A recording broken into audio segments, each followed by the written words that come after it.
Freemasonry. You mentioned that on this pyramid gravesite, this actually has a capstone even. There's the Knights Templar of Freemasonry, the symbol, and that's right on the front of your book here. You got the picture inside the book of that, so that's totally indisputable. So we have the Freemasonry connection then, don't we? Yes. There are some people that actually have a copy of his Masonic membership, but the one that I know of in particular is hostile to Christians. But I know 3 Christians who have managed to see the membership certificate. The actual storage place for his Masonic records are in Ireland, because it was a lodge in Ireland that chartered the lodge in Pennsylvania that he belonged to. So the records always go back to the mother lodge.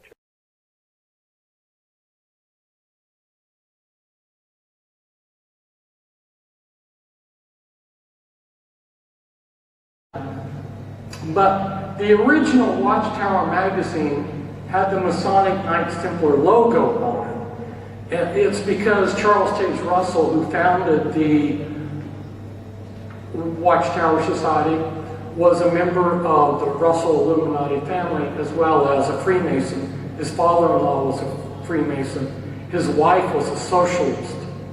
And little known, a lot of people don't realize, because it's kept hidden, his wife actually did a lot of the writing for him.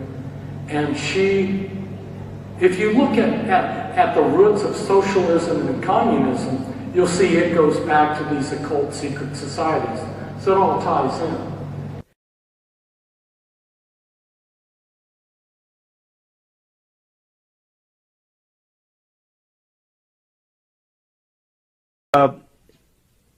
Does Freemasonry or some other secret group today, 1993 to 1994, control the Jehovah's Witnesses?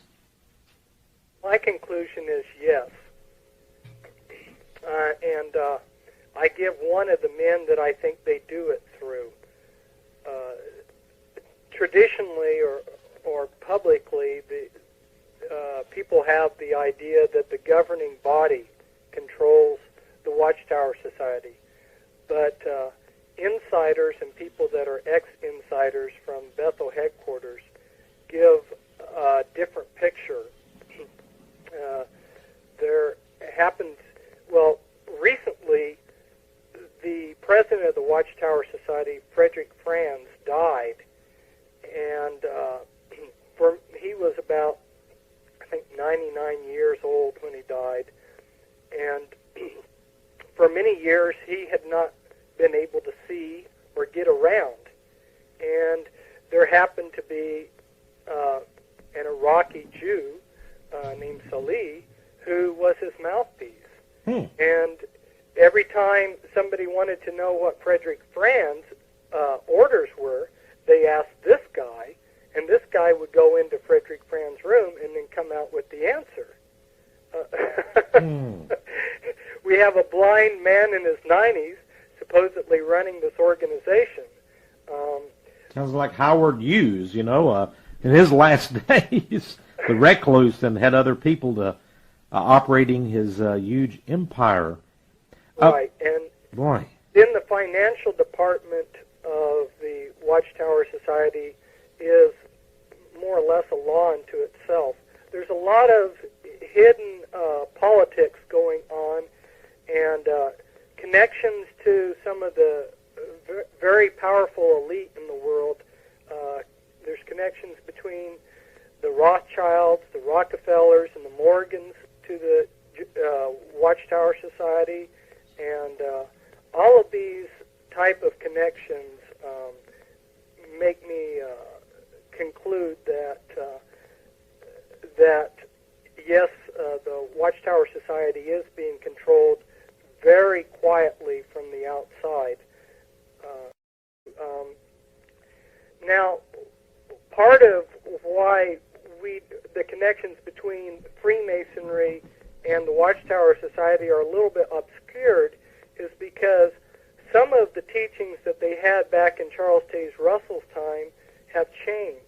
And in the Watchtower and Masons book, I go through and I show at least 35 parallel beliefs.